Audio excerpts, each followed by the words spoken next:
Nations. We have another triple header for you today and another opportunity to glimpse the stars of the future. We've had some brilliant matchups so far. Here's to another feast of running rugby. And first up here in Cardiff, it is Scotland against Italy. Both teams showing plenty of spirit so far, but neither yet registered a win. Then at 5 o'clock, it's France versus Wales. France given a real scare here last week against Italy. And finally, what could be the championship decider, Ireland versus England. And those two currently top the table. Ireland are on top by virtue of a superior points difference. But as I mentioned, the victor here this evening in the late kickoff could well go on and win the title.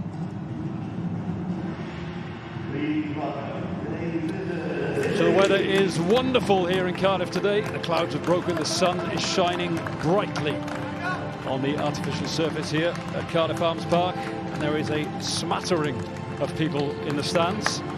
All the players in the tournament this time around do have a ticket allocation for friends and family.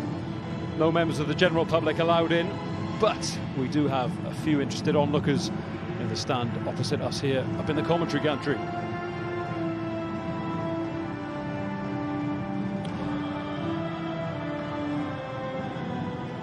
So the Italians up first, lining up ready for their anthem. We're just awaiting the appearance now of today's opponent, Scotland.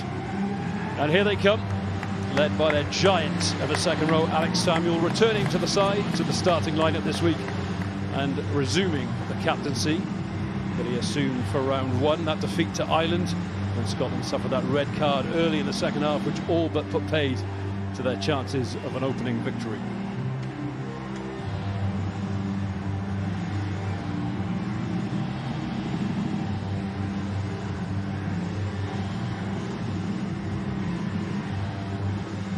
So perfect conditions here in Cardiff Arms Park. As I mentioned, the sun is shining, the temperature is warm, just nudging 24 degrees before the anthems. Just a brief pause to show our solidarity for rugby against racism. Rugby is united against racism. We would like to mark our stand against discrimination with a moment of silence.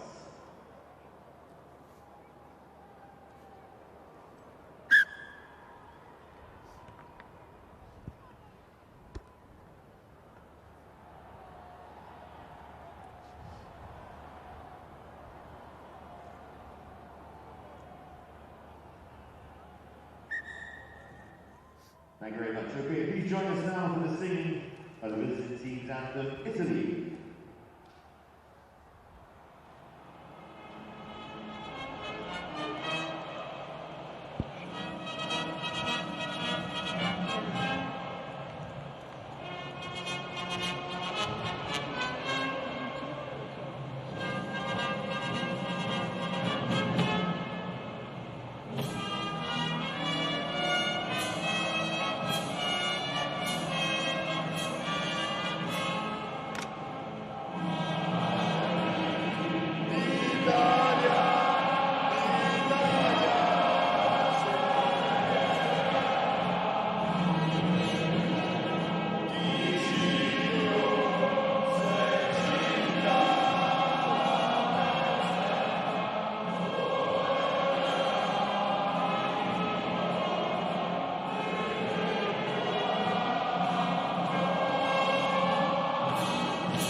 Please join us for the singing of the home team's anthem, Scotland.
And Sean Lenine has made several changes to the side that lost to England here last week.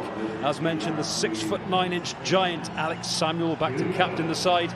Cambridge University student Archie Smeaton comes into a dynamic-looking back row alongside bulldozing number 8 Ben Muncaster and turnover specialist Ollie Leatherbarrow.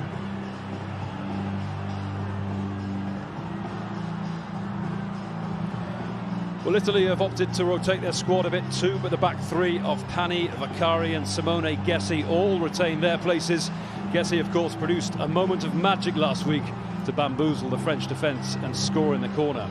Up front, last week's player of the match, Lorenzo Cannoni, relinquishes the captaincy to the returning Luca Andreani, and there are two new props in the form of Mirko Spagnuolo and Ion Neculai.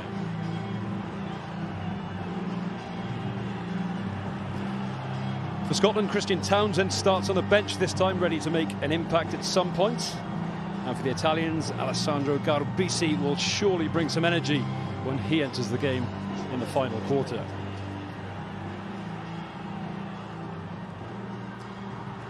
And the man who's replaced Christian Townsend in the 10 jersey, Cameron Scott, shifted across from inside centre is Cameron Scott. Just awaiting the referee's instruction before he kicks off into the warm Cardiff air this afternoon. Not much of a breeze here at the Arms Park either, so perfect conditions as we look to start round 3 of this Under-20s Six Nations Championship.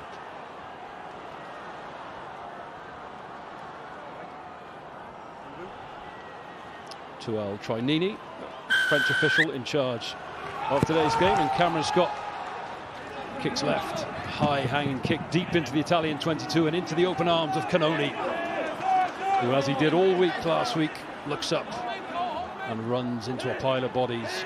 Hugely physical display from the Italy number 8. Stop! And as that ball just stays in and is fielded by Elliot Gourlay, and Scotland launch a counter-attack from within their own half. Out to Adam Scott. A neat little bit of footwork from the right winger before he goes to ground. And Leatherbarrow, the all-action open side flanker, charging through before Cameron Scott puts boot to ball again. Not a huge amount of distance on that one, but it's nicely contested. Safely fielded by Italy, though, who opt to carry into the heart of this Scottish defence.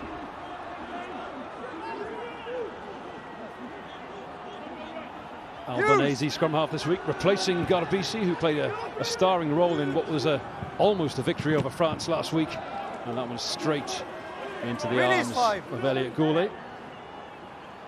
Leatherbarrow again offering himself up for the carry, and Italy spotting out of the line as they did all week last week. Very aggressive blitz defence, which the French got very little change out of last week. Scotland still in their own half, still looking to run the ball. But again, Italy knocked them backwards behind the gain line. And Scotland surely now will put boot to this one. Not yet. Italy very well organised in defence, just spreading out that line, but two of their three-quarters standing deep, and they've turned this one over. Cannoni out now as Gessi comes running up on the left wing, looking to replicate his form of last week. An opportunity now for Italy. Patience in defence, but they've knocked the ball on in the contact, and we'll have our first scrum of the game. And time to introduce my co-commentator, the Natalie-dressed Rob Vickerman. What a pleasure to be here. This is fantastic. Great weather, great conditions. A balmy low 20s here in Cardiff, Ross. And already, as we've seen in that first opening stanza, both teams really wanting to play. The first error creeping in just 2 minutes into this game, but a lot of competition at the breakdown. What's deemed to be a bit of a basement battle. I actually think these two teams have been buoyed by performances across this tournament that have really championed their spirit, and fingers crossed we get to see plenty of action on show here this afternoon. Absolutely, they're propping up the table, these two sides, but it doesn't tell the whole story. Scotland shown plenty of spirit last week in defeat to England, and Italy likewise against France. So this may be a basement battle, but plenty of enterprise shown from both sides in the championship so far, as that ball comes to the feet of Ben Muncaster. But again, he's scragged behind the gain line. Just some aggressive defence from the Italians. Leatherbarrow looking to make some inroads.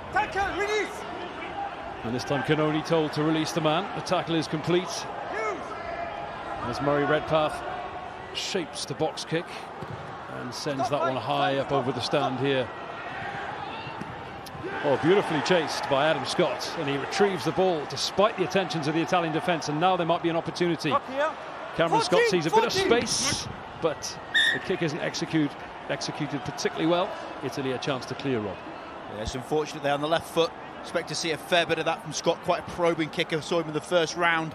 Lovely combination with him and Redpath to try and control the game. Play a lot off Redpath. Familiar name to many who are fans of Scottish rugby and like his abilities when he plays the game. This is the kick, a little bit too long, well taken in the end. Lots of competition in the air, expect to see that. And it was Scott flying high for his countrymen. Yeah, good contest in the air there. Lorenzo Tani attempting to deprive Scott of possession, just about clung on by his fingertips. And it's a line out now. Jamie Drummond, who wasn't meant to start last week but ended up having an absolute stormer. That one just goes astray.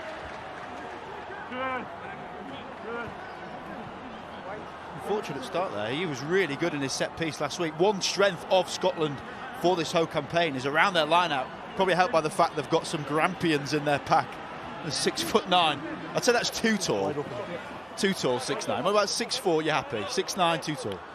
Yeah, and he's probably still growing as well, which is the insane thing about Alex Samuel. Here we go then, take two. Jamie Drummond goes to the back this time, but that one's picked off by the Italians. And Luca Andreani, the captain, just tidies things up. A low pass for the Italian fly half, Marin, but just about managed to get away with that. Look to get a bit of width on the ball, and now they're attacking down the right-hand side, making plenty of ground. And this could be a run-in for a try. If Vakari can hold onto the ball and outrun the defence, which he's done. Little dummy inside, over the line. Vakari a score against the run of play for the Italians, and they are going wild. Well, wild on the pitch, wild on the sideline. The substitutes bouncing up and down. What a way to make an impression on a game. Not just one outrageous bit of skill, but a couple. Pierre Vakari, he gets the credit of the score, but it's about the guys preceding that. That was fantastic effort. Said about intent from the first 3 minutes of the game. This is from, once again, the turnover line out. This will not be pleasing the Scottish coaches on the sideline. And what a way to start it. First off, Andriani bounces them off. They're the subs loving it on the sideline. Moments of magic on the right-hand side of the pitch. Two offloads out the back door initially. Wonderful stuff from Drago. And then, not to be outdone, Pani with him, supporting, and then why not finish it off with a little speculative dummy. 13, 15, 14.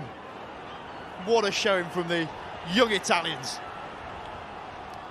Oh, he said Simone Gesse did it last week on the left flank, and now his fellow wing three-quarter Flavio Vakari showing that he can weave a moment of magic himself. What a start for the Italians, and Leonardo Marin with his first attempt. It is tight to the touchline, this one. Can he make 5 points into 7?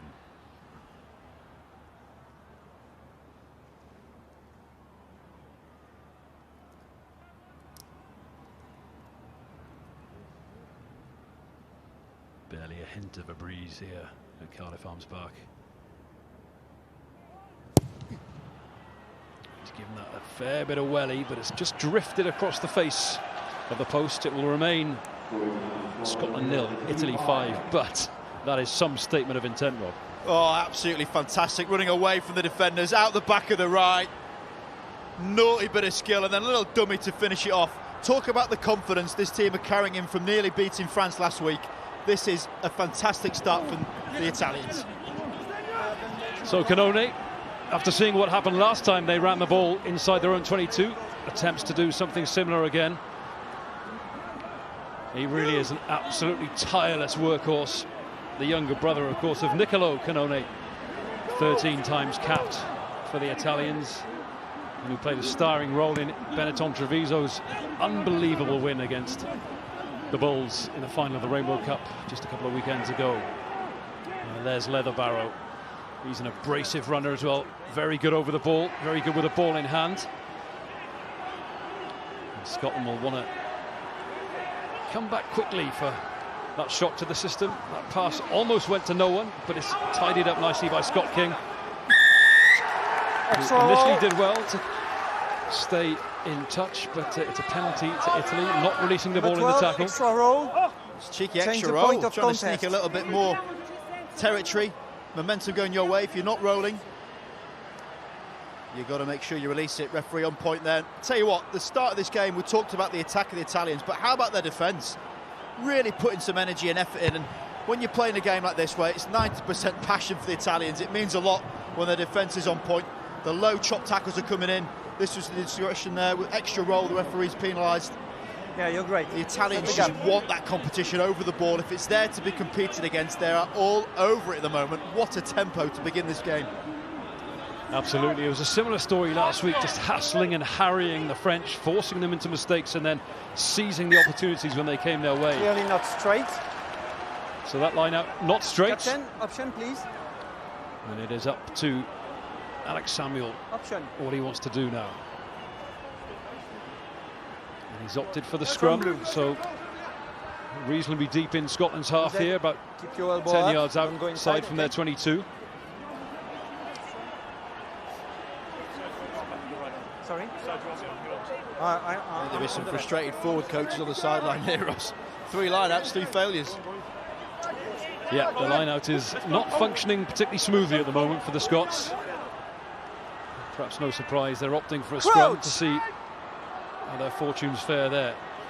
Jamie Drummond, as we mentioned, a barnstorming performance in the middle of that front row last week. Thought he'd be starting on the bench, was drafted into the starting 15 on the day. Won 4 turnovers in the 70 minutes he was on the pitch. And a really bustling presence in the loose as well. Let's see what he does now in the tight. Crouch! Mine! Set!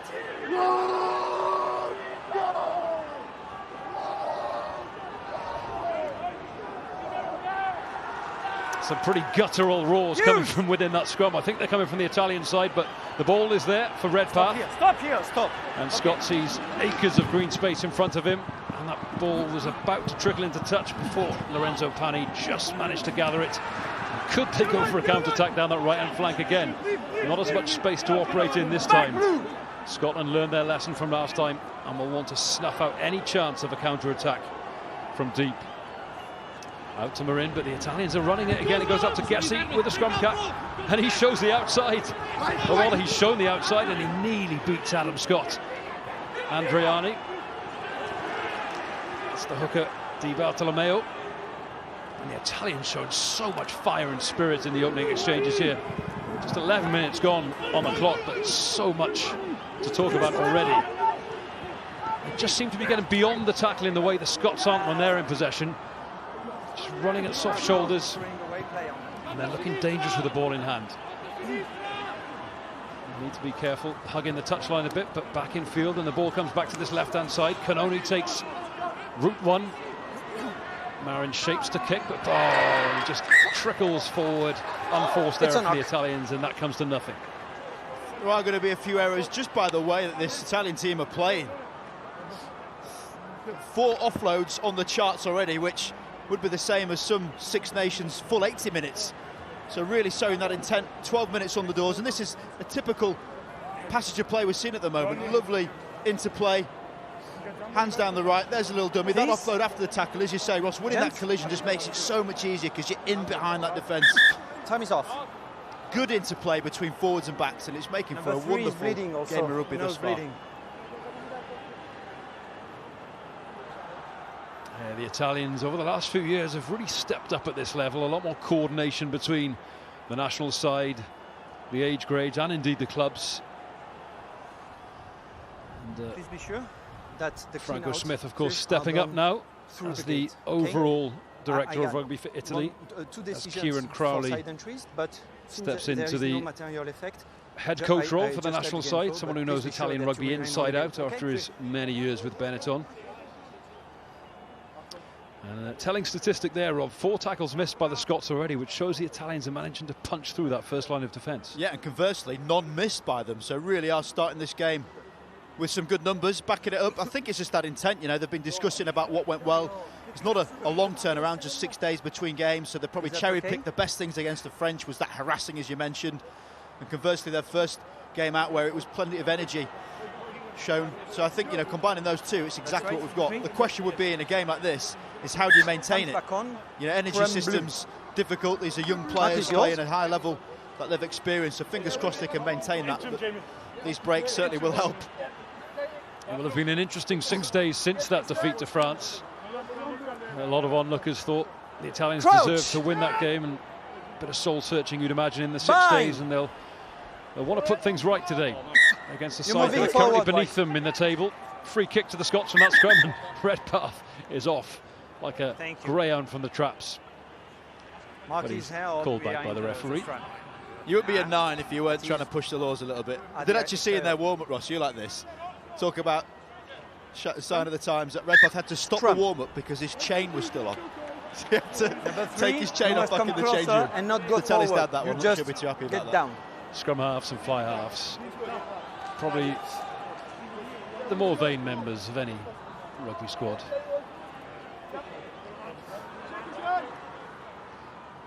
Although, as discussed off air, Rob, the Italians have the finest hair in the championship by some distance. Yeah, best looking award. Bind! Sit! So again, with the absence of crowds in the stands, you can really hear the roars coming from within that scrum as the Italians try to get a shove on. But Scotland get the ball cleanly backwards. But Cameron Scott needs to put boot to ball. He was taking the ball with a scrum in retreat, and that one bounces nicely into touch just before the 22. He's got a lovely touch with the left boot, hasn't it? It's a real adage to have your fly half with that left foot. It means you can split the scrum, so you can see attacking option on the right, and the fullback's got 60 yards of ground to cover. He's not going to get anywhere near it. If you hit those wider channels, you're almost guaranteed that restart. 40 yards up from where you started, that's how you get a happy set of forwards. Indeed, very skillful operator. Played 12 last week, of course, outside Christian Townsend, playing 10 this week. But some real footballers in the Scottish backline. Elliot Gourlay's another one. But the Italians have got a real rumble on here. Slowly but surely, this ball is inching back upfield. Scots powerless to stop it. And they've made a good 10, 12, maybe 15 yards already.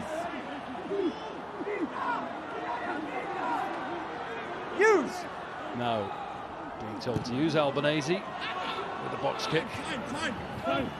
Finlay Callaghan hasn't had his hands on the ball much so far this afternoon. And there's Leather Barrows, so often offering himself up as first receiver, and so often making ground through the tackle. There's Drummond diving on the ball. He's short in stature as the Scottish hooker, but he is all action. Stop blue here, no! Again, that cultured left boot. Cameron Scott. Oh, Gacy has a little bit of space here. If he can fend off the attentions of the Scottish defence, kick in field, and it's been chased by Lorenzo Pani. Lovely little dribble over the line. Can he touch us down? Lorenzo Pani! And the Italians go over again. Well, not content with just average tries, this Italian team are getting some absolute beauties. This time, it's Pani scoring it for his nation. But what about the footballing skills? We know all too well how good Italians can be at football.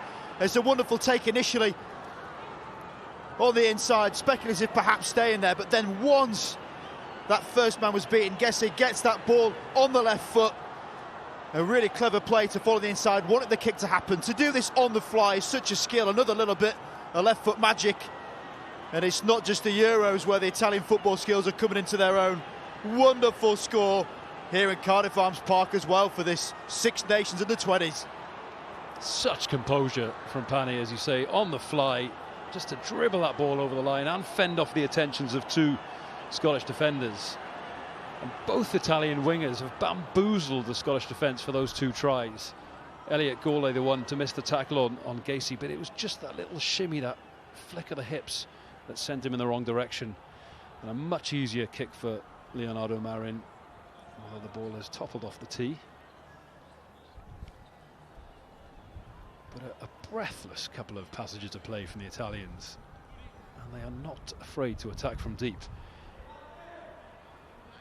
So Marin, as I say, a much easier kick, and no trouble whatsoever adding the extras. 17 minutes gone here at Cardiff Arms Park.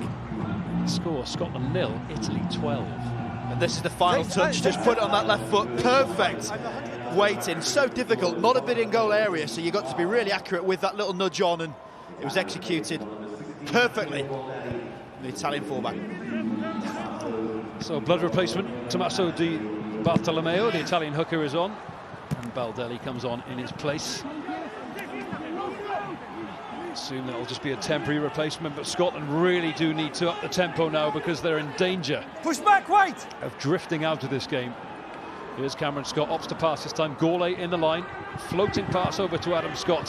So the Italians so equal to that attack, and another big hit coming in on the Scottish right winger, Alex Samuel.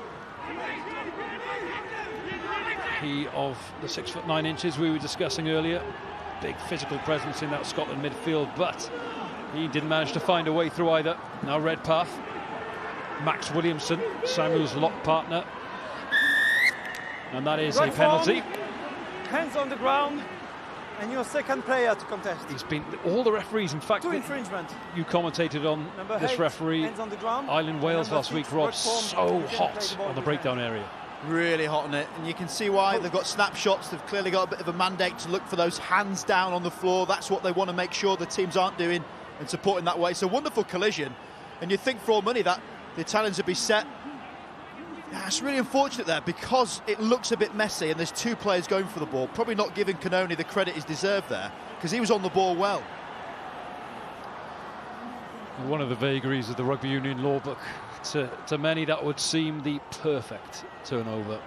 Cannoni in that clamp position. As Rob said, just hands touching the ground over the ball, and that is exactly what the referee's looking for.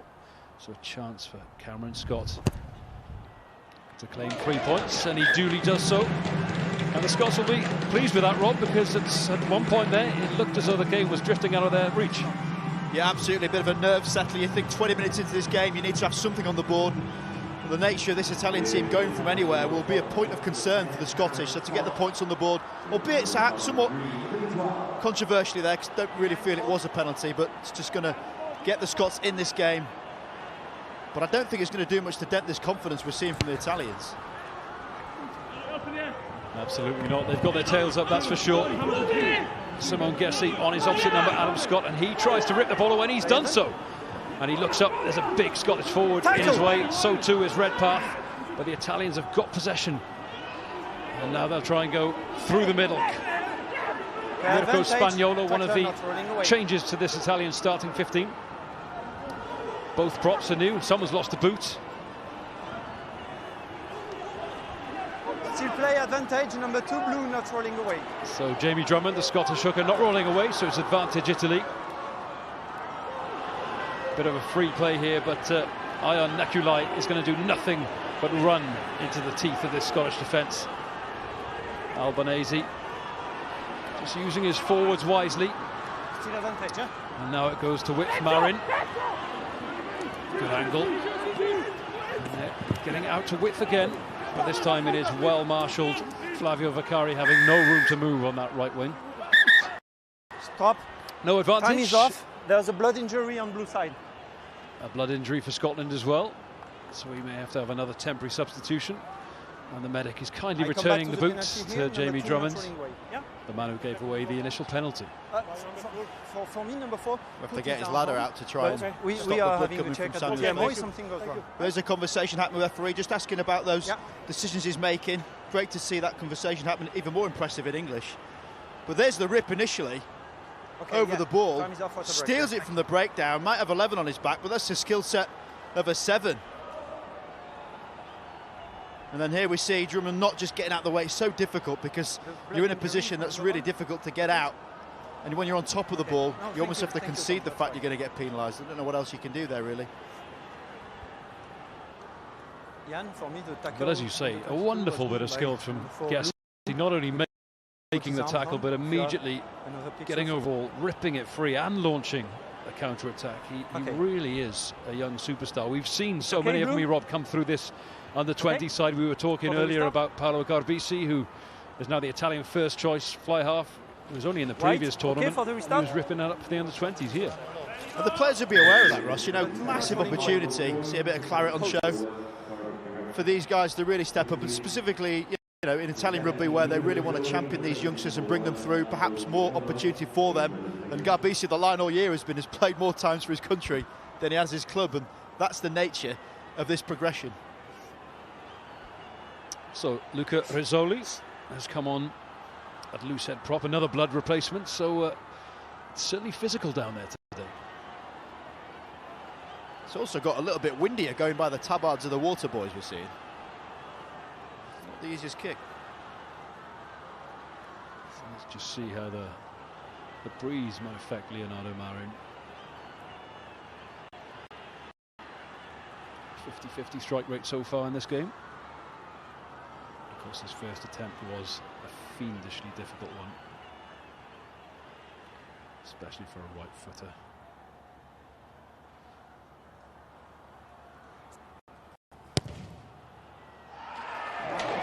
Gave it a big welly again. He's got some power behind that boot of his, and that one's gone through. It's a solid 5-iron off the tee, that one. Wonderful whack. And again, it's just nudging that little bit of a lead. Coach has got to be content on the sideline. And as we've seen throughout this game, love the way that they compose deep in their territory. Their exit sets have been the difference so far. Absolutely, they never panic. Oh, and there is the commentator's curse. Thank you. Charge down, Stop wide. Leo Marin, but it's tidied up by Menoncello, the Italian outside centre, but only as far as Elliot Gole, who always looks dangerous when he gets the ball in his hand. Plays heads-up rugby, and that is penalty to Scotland. And Redpath again, like every good scrum half, goes early, but one huge from the replacement hooker Baldelli, and it's resulted in yet another Italian turnover. Oh, look at the celebrations. That's what I love about watching Italy play rugby. On the play on the ground. You're not supporting your body weight.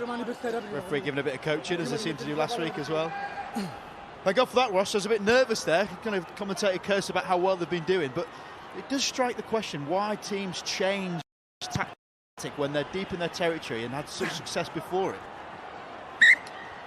Ooh, almost kept in by the acrobatic Time is leap off. Number 16 white. of Finlay Callahan, but the ball did find touch. 16. And Redpath won't want to watch this again. Oh, huge hit by Matteo Baldelli. He's not been on the field very long, but you'd imagine a good few stones given away, and he'll be feeling that for a few days to come. It's like a sack of the NFL quarterback, Now, isn't Blue, it? Get a open the shot gap, that's come off from a quick tap. Blue, open the gap. I'm sure he'll be looking Time to is try and back get on. that level score. There we are. He's come on. He's absolutely levelled the opposition scrum half, and he's back off again. Special team. Job done.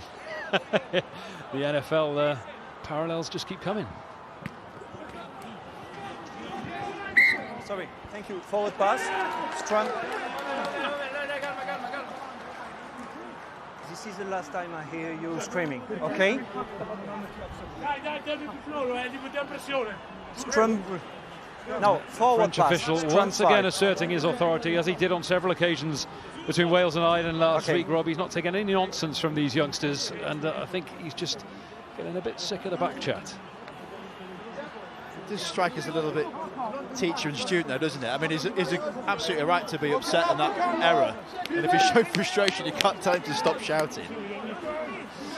And there's a lot of pent-up frustration among these players until this tournament began, of course. So many of them had barely played a single minute of competitive rugby for the best part of 15 months.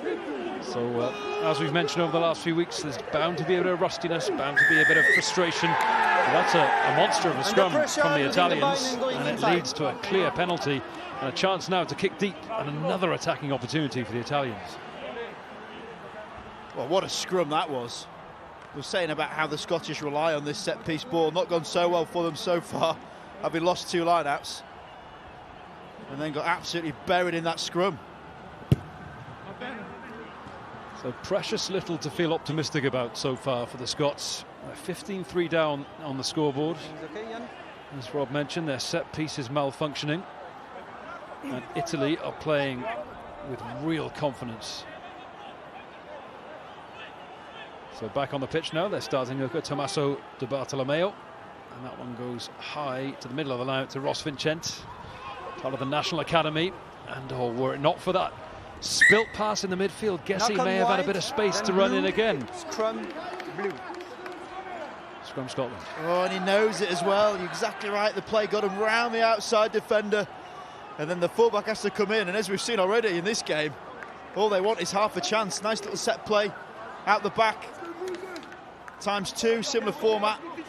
And then wide open space. Setup is good, keep he working, is guys. not Setup is happy. good. I mean, given what he did in a phone box, he'd have fancied his chances of getting round the Scottish defence on that occasion. So a real let-off for Scotland. It's the one statistic they're losing on. Handling errors 4, Scotland 0 so far. You are pre-engaged. I guess that's what happens when you show a bit of ambition, Rob.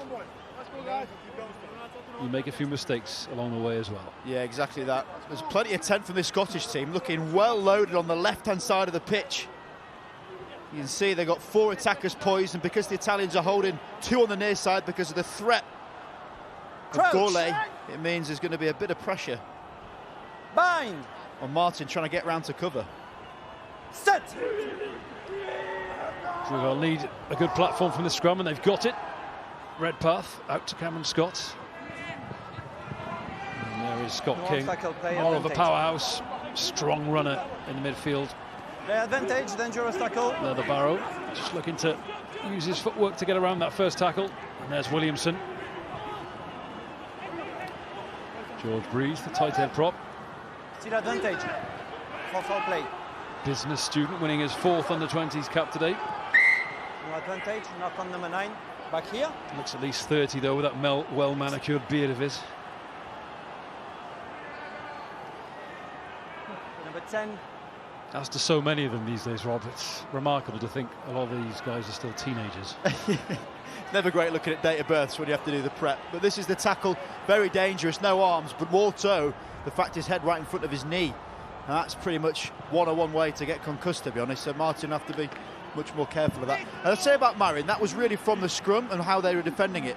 Because they were covering the blind side more so than the open side, both Albanese and Marin had to try and get across, and if you're really panicking, you don't have time to set yourself, and he's lucky to still be on the pitch, because that could have ended a lot worse. We've seen that happen to Lee Halfpenny so many times over the years, that all-out commitment and heart and defence, and sometimes just getting the technique a little bit wrong and do yourself more harm than good. But it's another messy line-out. The knock-ons come from Italy, so Second blue. Scotland will get the put into this scrum, but this is something they will need to sort out, because without a platform, they're not going to get anywhere in this game. No, simple as that, isn't it? You see the size of these forwards, they shouldn't be struggling at this set piece, certainly line-outs. But these errors really creeping in now. The other thing is, it completely stops the pace of the game. So talk about the effort and endeavours from this Italian team for the first 20, it would have been exhausting. You throw a water break in there, and the fact there's been 5 set-piece plays from errors, it refuels the tank, and it's really slowed down. Scotland have to get a grip of this game and have to control the tempo. At the moment, they're just not keeping hold of the ball long enough. So the last couple of scrums have been solid enough. Scotland will want to get this ball out early, because they don't want to get sucked into another scrum battle. Goes out to Scott King, releases before contact. Gourlay in the line again, juggles the ball, keeps hold of it well, but it's ripped again by Simone Gessie. Second turnover for the left wing. He's not a big man, but he is packing a punch. And the Italians now with the opportunity to clear. And Callaghan using his footballing skills there to trap that ball. Blue stop. And that's gone straight out for Scotland. So error upon error, and the Italians really just getting a foothold in this game now. And you'd think, Rob, unless the Scots can score soon, their heads are really starting to drop here. And it's a difficult one with this youth and inexperience, as we said, but it's just really poor play. Not just the fact they're getting balls ripped off them and turned over, but then the decision-making is wrong as well. The execution could be excused perhaps, but kicking a ball deep when you've just turned over the ball and barely had it for any multiple phases, Scotland are not only getting outperformed, they're making it much worse with their error rate. And the Italians showing how it's done in the line-out. Really slick line-out there. The ball quickly into the midfield. Play advantage, and Tommaso Mancello smashing into his opposite number. New Italy advantage, not immediately rolling across away. the gain line. Much more urgency to their play. There's Menoncello again, once more getting through the tackle, and that's brilliantly offloaded through the tackle. Captain, two options. The first one is penalty here for player not rolling away, or the second one is on the 15 at the 10th because player is touching the air. Ok, lo vuoi là o qua al calcio? Here. So two options for Luca The first Andreani. one is here. Two offences by Scotland in different areas of the pitch. Back here, not rolling away. Chooses to take it from there, not rolling away, but while it's well this is within why I Marin's take range, advantage. the Italians sniff an opportunity here, and that's a beautifully judged kick. 5 metres out now from the Scottish line, and given the way the last line out worked, Yeah. you'd expect Blue much of the line same is here, yours. Rob. The Italians just looking more confident in every facet. This is the one area that they really do like. That driving line out, getting the big guys involved with it, get it clear enough from the catch.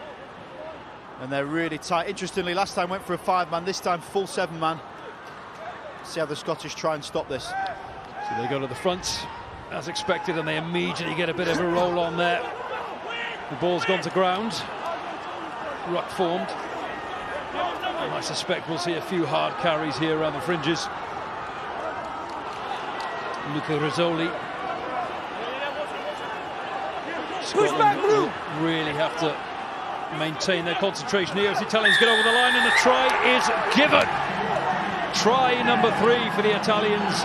Close range effort on this occasion. And it is their tight head prop, Ion Nekulai, who emerges with the ball.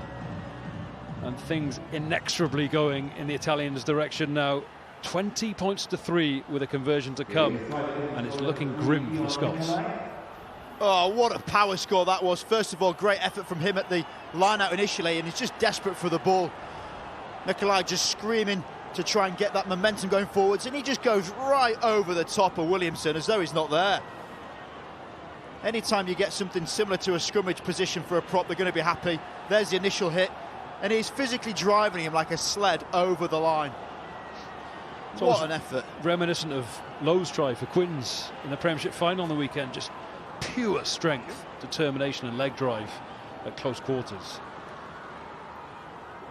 And that'll be exaggerated, no doubt, to have been a fair few metres more than that later on, I imagine. You talk about the age of them. I mean, he's got the body of a 30-year-old, but he's got the face of a 13-year-old. It's the stuff of nightmares. Well, Marin to add the extras. Scotland already 17 points and 3 scores clear, and this will rub further salt into the wound as Massimo Brunello watches on, betraying much in the way of emotion, but behind that mask you can bet he'd be absolutely delighted.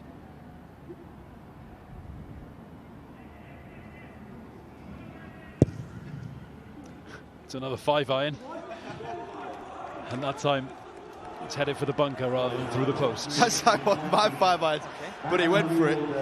Just taking a bit of time out on the sideline.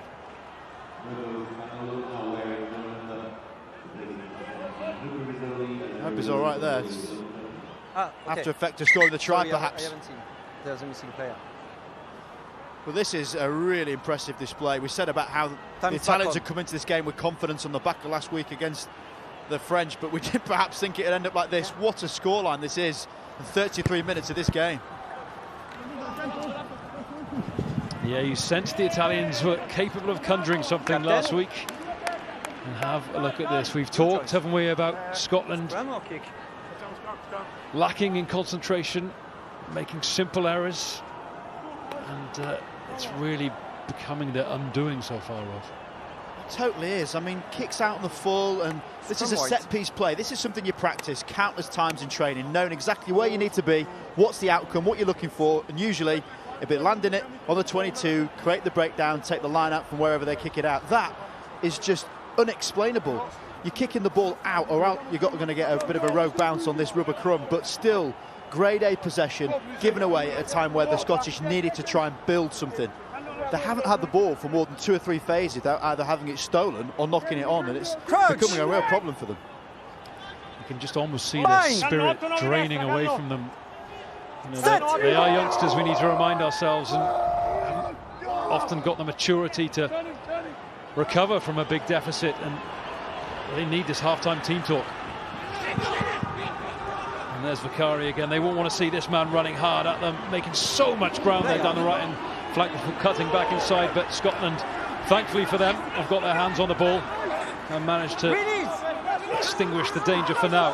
White ball, play advantage, play on the Italy goal. have turned this one over again. Just remarkable, competing so hard at every breakdown, Italy, and they've won another one. Can they get it out to Simone Gessi on that left wing? It's a wayward pass, but we're going back for the advantage. Is good. Play on the ground, slowing and the line-out's malfunctioning. The scrum has been passable the last few. The errors are creeping up, Rob. And at the breakdown, it's just the hunger of these Italians to compete for every single ball. You've nailed it. It's that desire. And you know, rugby's not a complicated game. More often than not, it's about how much will is within you to either get the ball back or to keep hold of it, to run that little bit harder, to win those collisions. And at the moment, it's a masterclass. It's like the Italians are happy the Scottish having the ball because they're just out-competing them at the breakdown. So there's two things you can look at. Is it the defence or is it the attack? The attack isn't effervescing enough. They're not really running hard enough. And then there's no one supporting it for the clear. It's all very well stood there pointing out where you are in the breakdown, but you need to get in and commit to it. And it's not a complicated scenario. You know, if you run harder than your opponent, you win the collisions as we're seeing here, you're going forward and your team then have a stable platform. Not one thing is going right for the Scottish team. And you mentioned half-time, it's desperate, but what you can't do with these young men is go crazy at them, because more often than not, they're used to being the very good performers and aren't used to losing at this age. So it's about, look, what's going wrong, asking good questions, how can we rectify it? One simple thing is, go to your set piece and try and execute what you've practiced thousands of times.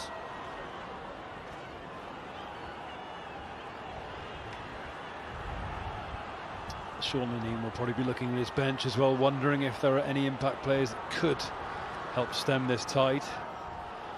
Leonardo Marin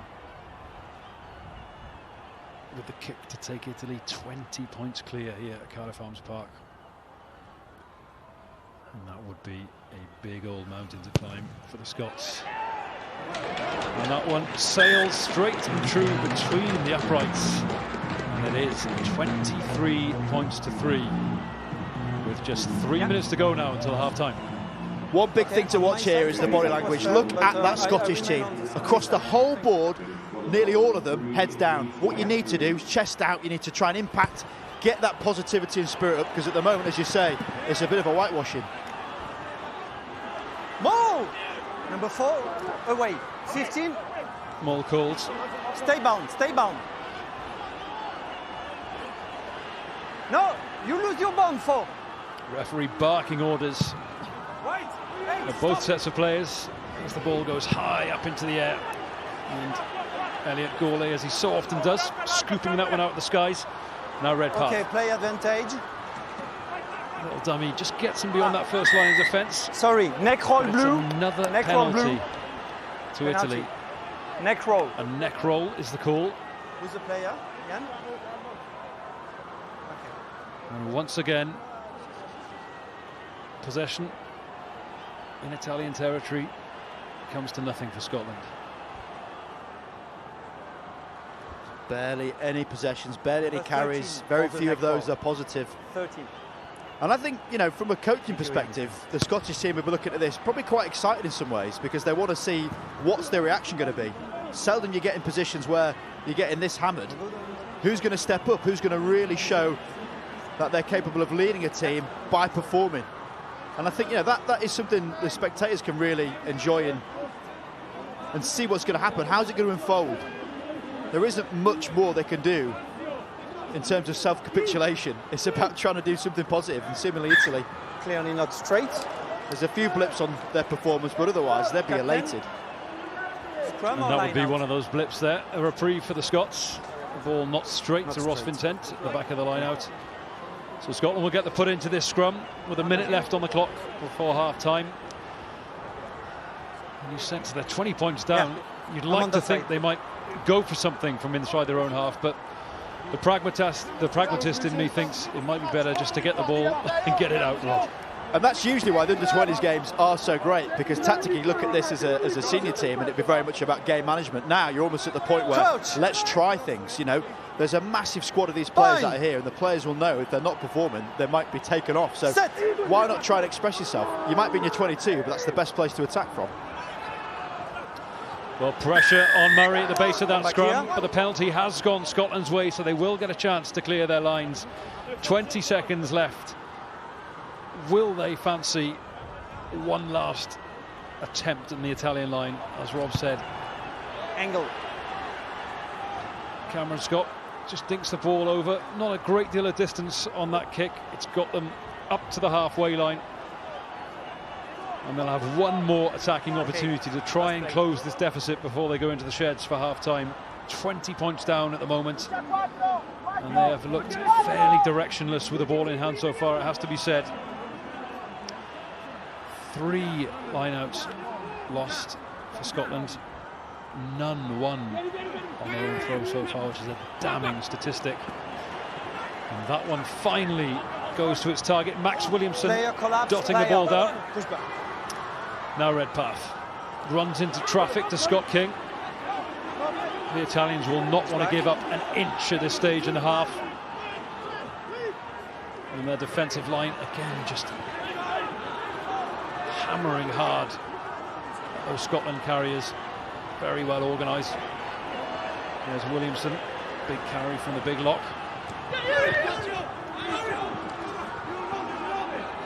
It's Thomas Glendinning, the Scottish outside centre. We've seen precious little of the ball so far this afternoon. Samuel, both second rows featuring in this sequence of play. Italians offside on that occasion. Perhaps an opportunity then for Scotland to get 3 points on the board, but is that enough, Rob? I think they'll go to the corner, perhaps trying to get that forward pack rumbling forward. I think, you know, one big thing we've just seen there, the first time Scotland really hold the ball for a longer period of time, the Italians can't keep doing what they're doing with this line speed, so it really breaks them down, and it's multi-phase play. We just haven't seen it in 40 minutes. But that is a wonderful kick down to the corner. Talk about wanting to try and end the half with a positive. This Scottish 20 team now able to try and put some light in this very dark tunnel that they're in. It's another rugby cliche, isn't it? But one of the best times to score is just before half-time. 2 minutes into added time at the end of this first half. Cole Lamberton, the Scottish loosehead, is coming off to be replaced by Michael Jones of Boroughmuir Bears. And his first job will be to lift in this line-out. Jamie Drummond with the throw. Goes to the middle, but the Italians get a hand to it, and the danger is averted for now. Scotland will want to compete for this ball and try and put pressure on the Italians, but they know the time is in the red, and they know they have got an extremely healthy lead here at Cardiff Arms Park. A dominant display from the Italians. Scotland will need to come up with a plan B in the sheds at half-time if they are to be competitive in this second half. Half-time here at Cardiff Arms Park. Scotland 3, Italy 23.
Dynamic.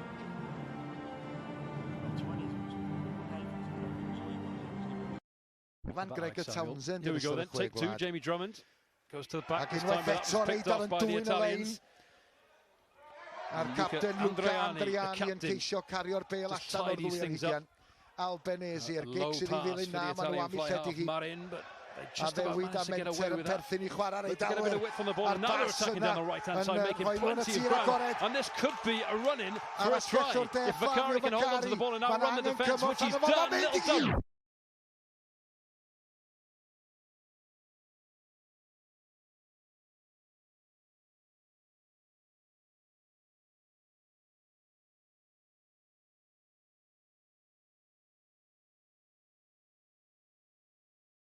Van Gregor Townsend. Here we go then, take two, Jamie Drummond goes to the back, this time, but that was picked off by the Italians. A'r captain Luca Andriani yn ceisio cario'r bêl allan o'r ddwy anhigion. Albanese i'r gic sydd i ddilyn na, maen nhw am ei lledu hi. A ddewid a menter yn perthyn i chwarae'r Eidalwyr. A'r bars yna yn rhoi nhw'n y tir agored. And this could be a run-in for a try. If Vakari can hold on to the ball and outrun the defence, which he's done, little dummy inside, over the line. Vakari tidies things up. Albanese i'r gic sydd i ddilyn na, maen nhw am ei lledu hi. A ddewid a menter yn perthyn i chwarae'r Eidalwyr. A'r bars yna yn rhoi nhw'n y tir agored. And this could be a run-in for a try. If Vakari can hold on to the ball and outrun the defence, which he's done, little dummy inside, over the line. Vakari scored. Low pass for the Italian fly-half Marin, but a ddewid a menter yn perthyn i chwarae'r Eidalwyr. A'r bars yna yn rhoi nhw'n y tir agored. And this could be a run-in for a try. If Vakari can hold on to the ball and outrun the defence, which he's done, little dummy inside, over the line. Vakari scored again. Low pass for the Italian fly-half Marin, but a ddewid a menter yn perthyn i chwarae'r Eidalwyr. A'r bars yna yn rhoi nhw'n y tir agored. And this could be a run-in for a try. If Vakari can hold on to the ball and outrun the defence, which he's done, little dummy inside, over the line. Vakari scored against the run of play.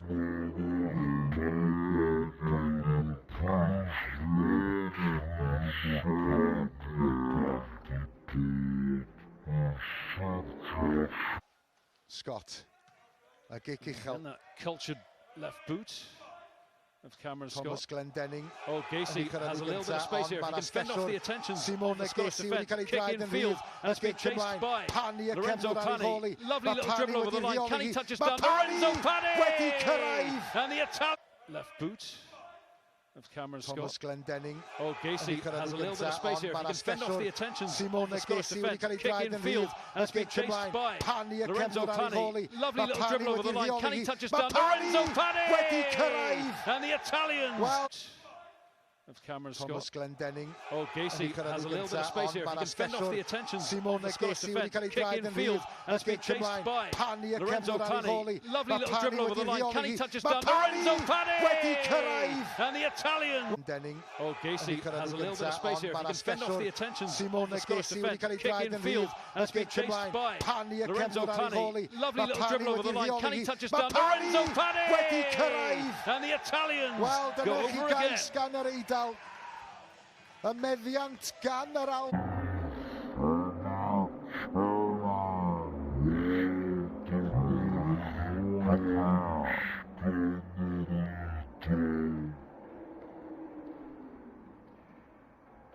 Scottish try and stop this. Eidalwyr.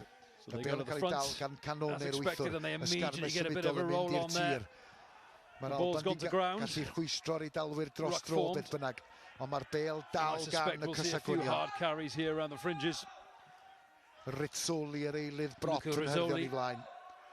Mae yna ddigon o flaenwyr yn andisgwl i'r Eidalwyr. Dyna pa mor agos ydyn nhw at drydydd cais. Maintain their concentration here as the Italians get over the line, and the try is given. Wedi croesi. Try number 3 for the Italians. Close range. Rizzoli yr eilydd brot yn herddion i flaen. Mae yna ddigon o flaenwyr yn andisgwl i'r Eidalwyr. Dyna pa mor agos ydyn nhw at drydydd cais. Maintain their concentration here as the Italians get over the line, and the try is given. Wedi croesi. Try number 3 for the Italians. Close range effort on this.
Oh, to have been a fly on the wall in that Scottish dressing room at half-time, as Rob Vickerman mentioned before the end of the first half.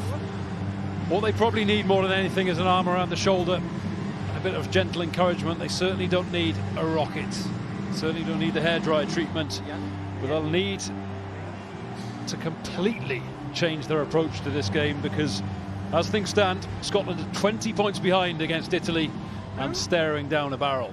40 minutes to try and put things right. Right.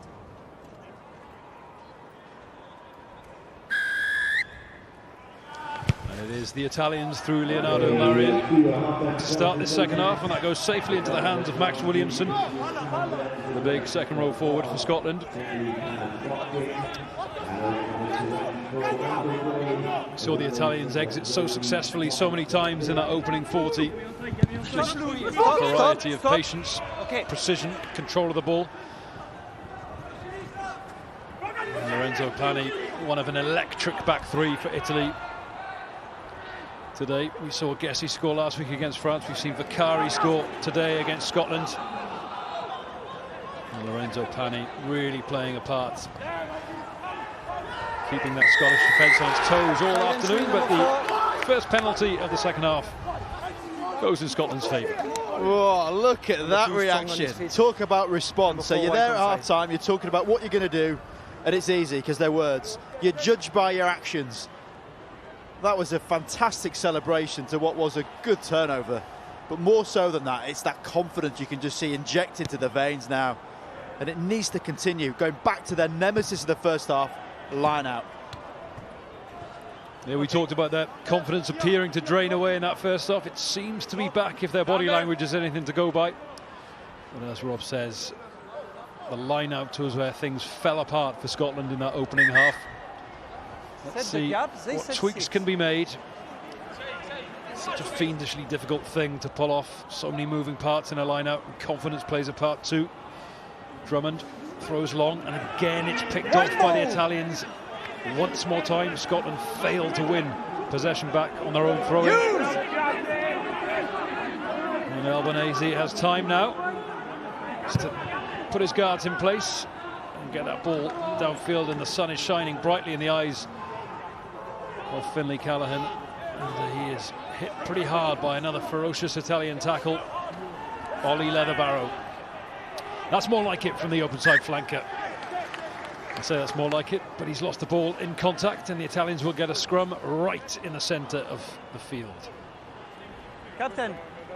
It's so frustrating moments like that, because you can see Leatherbarrow just wanting to be that leader of the team, to be the person that is the catalyst for the performance, but just an error ending the sequence.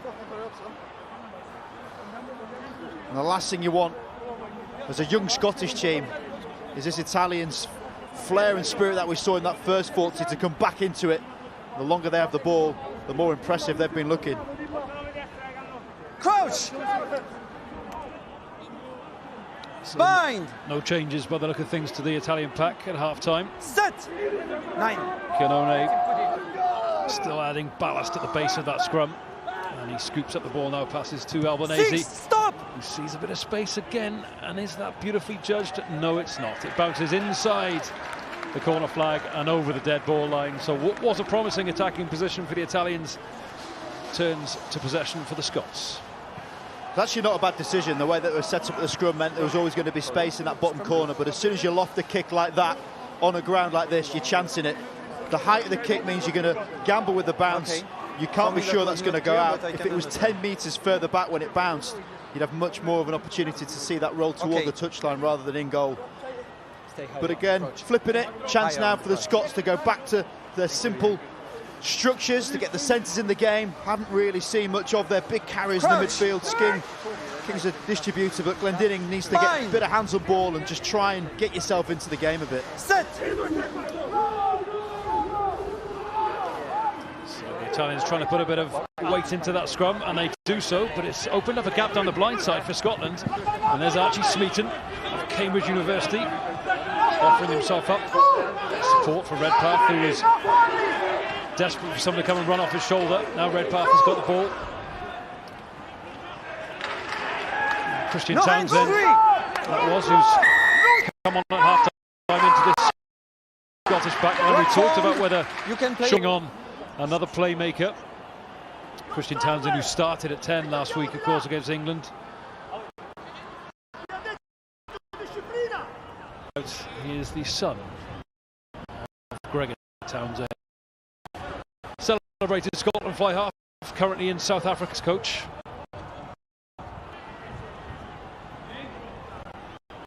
I wonder if Gregor, having seen the game where you've lost 5-1-1, well, that's the outcome. Interesting decision there in his charges. The gap for you. White. The only guy clearing out there, part of the problem. White. Now, line-outs when you've got someone who's 6'9" shouldn't be overly complicated. You put him at the front and hit him. You don't need the movement because he's going to be taller than everyone else.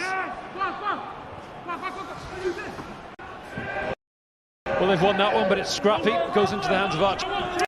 And Cameron Scott remains on the field. He hasn't been replaced at fly half. He's shifted back into 12. A shirt he's already occupied this championship. So 2 playmakers now in that Scottish midfield. It's Townsend who's at 10. He's got his hands on the ball now. Play advantage, knock on. And again, another error. Michael Gray, another Scottish advantage substitute. And this is Simone Gessie. Always looks dangerous when he gets the ball in his hands. And Scotland really need to recover now. Scrambling back to defend this one as Gessie makes Huge yardage, gobbling up the metres as he gets to Scotland's 22, and now the Italians with a bit of intent, but back here. Another unforced error. The referee was playing advantage for a Scottish player not supporting his weight. I think that was Jamie Drummond, the hooker again. And in the blink of an eye, Rob, as we've seen on several occasions today, defence becomes attack, and all of a sudden the Italians are now in the ascendancy. I see it as error on error as well, Ross, though, because initially the pass wasn't held. Townsend tried to fire it out, but then it's the next action. You need to try and shut that play down as fast as you can. It was a missed tackle on one of the most dangerous men on the pitch. The net result is now, guess he gets you 50 metres further downfield. They look so dangerous in broken field running, but it's just not helped by these missed tackles constantly. Slick, clean line-out ball for the Italians. They set up this textbook rolling ball, which splinters and peels off towards the Scottish line, and Scotland really need to be careful here. A score conceded at this stage could be good night. And like they did with their last try, scored by Ion Nekulai, the tight the Italians, and why wouldn't they? Inch by inch, they're making their way towards that Scottish line, but check out those celebrations. A turnover for Scotland. Italy not releasing on the floor, and it is their replacement loose head prop Michael Jones, who's getting the credit from his teammates. And a sigh of relief for Scotland. Well, it certainly would be. Any more scores at this point in the game and you are dead and buried. Even a Quins-esque recovery would not get them out of it. But it's good to see that celebration kicking in, and it just needs to be seen a little bit more across the board. You need to be abrasive in defence, and how desperate are you to try and get the ball back? That's really good effort. Low chop tackle, over the ball, competition like the referees wanting to be seen all game, and you're going to get the benefit of doubt there. You have time. If there's any surprises there, unfortunately, to see a replacement hooker. Back on. So Drummond, who was so influential last week against England, 4 turnovers won and some really industrious carries, but he has struggled to hit his targets all afternoon in the line-out. So, as Rob says, an air of inevitability without that replacement. Patrick Harrison coming on to replace him. No, and it is another penalty at the breakdown for Italy, and this one well within Leonardo Marin's kicking range. You're trapping number 8. I hear that as chopping. Posts. That's what I heard. A new bit of rugby vocabulary invented by the French official here today.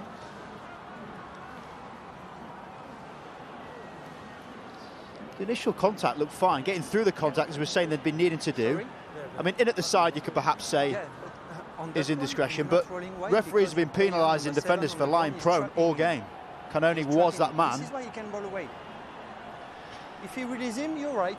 And you can see Ben Muncaster isn't too happy about this decision, just seeking a bit of clarification from the referee, given fairly short shrift.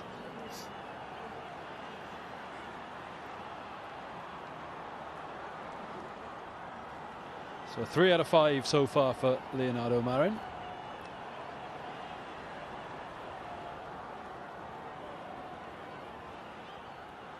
Just requiring Filippo Drago's assistance to keep the ball on its tee. Evidence perhaps of a stronger breeze down in the Arms Park. The sun shining too. We've seen a few Scottish back 3 players squinting as they try and retrieve some of those Italian high balls.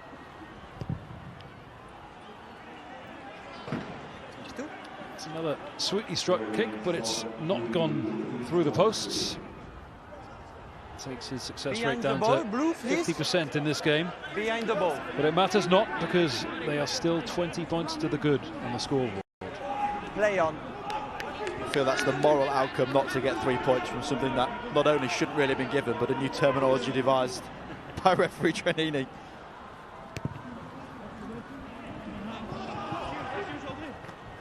Play advantage, knock on. So advantage to the Italians.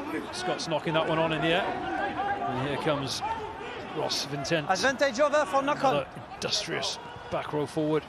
Likes the contact, and that's beautifully judged. That chip over the top, Lorenzo Pani into his hands, but the loose ball is scooped up by George Breeze. And can Scotland launch a counter of their own? They do have numbers on this left-hand side. The Italians just having a chance to reload now. And that blind side isn't quite as inviting as it looked several seconds ago. Murray just digging for the ball. Scotland just hoping to puncture that Italian defence, but again not looking after the ball. And here comes Albanese. That's a good tackle there from Christian Townsend. Knocking back the scrum half behind the gain line, who was looking to set off on a scampering counter-attack, and it will be scrum down. It's almost a shame that wasn't rewarded there from Townsend. That was a great hit midfield, but the knock-on has meant that it's again Italian possession. And that's what you want to see. It's really difficult when you're playing a game with such low confidence levels, but when you get people coming on, you want to see the impact. And this is the lovely little kick in behind, flat defence from the Scottish. Italian probe, and then the Roman tight head midfield. And there's Townsend tackle, nice targets the ball. I mean, I always find that's quite unfortunate when they get penalised for knock-ons there, because he clearly wasn't targeting the ball. His hand happened to hit it. Yeah, absolutely. Great defensive read, and the result is Italy get the put into the scrum inside the Scottish half. But good intent shown, Rob. We talked about the lack of spirit being shown by the Scottish side in the first half, and so far in the first 10 minutes of the second, they've definitely stepped up the gears a bit. It's from a little bit more ball as well that they've been needing. Snekilai, the try scorer, temporarily down. That's all right. Getting a bit of spray, returns to his feet. Scrum is for you, okay? And he looks happy enough to carry on.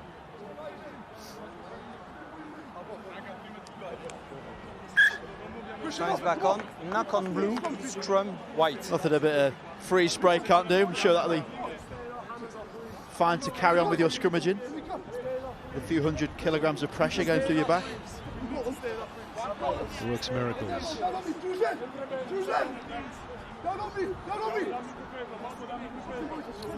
Crouch! Bind! It's definitely something we found working in stadiums with no crowds. You hear a lot more what goes on the pitch, and these Italian forwards are not shy in encouraging one another. Redpath just scragging his opposite number, Albanese, there, but the ball's gone out to Gessie. Gessie makes another break for it down the left-hand side, and Gessie still has the ball. No defender can touch him, or if they do, he manages to wriggle free. And once again, Simone Gessie just putting the Italians on the front foot. Now they recycle possession. to Bartolomeo. Drives into the Scottish 22. Now they go wide. Forward out here on the right-hand side of the pitch. Goes into the hands of Filippo Drago. And it's stolen by the Scots. Could there be a counter-attack here? It's thrown away rather carelessly back into Italian hands. And there's Albanese, and he gives it to Vicari, who's got a bit of space.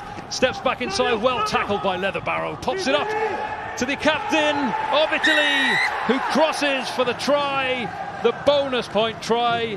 And a bit of carelessness from Scotland leads to another Italian score.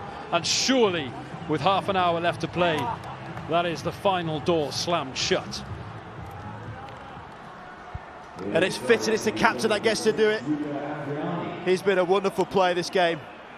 Absolutely everywhere, as most blindsides are. It's absolute error strewn on this near side. First of all, the wonderful turnover, then just thrown away infield. Speculative offload, one of the best ones to do, off the floor. It's a wonderful line. Albanese sucks at the defenders. That step gets in between the two, then take out the line. Andriani from behind, running straight back at the breakdown. Defensively, very hard to stop, as there's usually a man lying down in your way. And he is right to be beaming from ear to ear. Bonus point score for the Italians in what has been a thoroughly impressive game.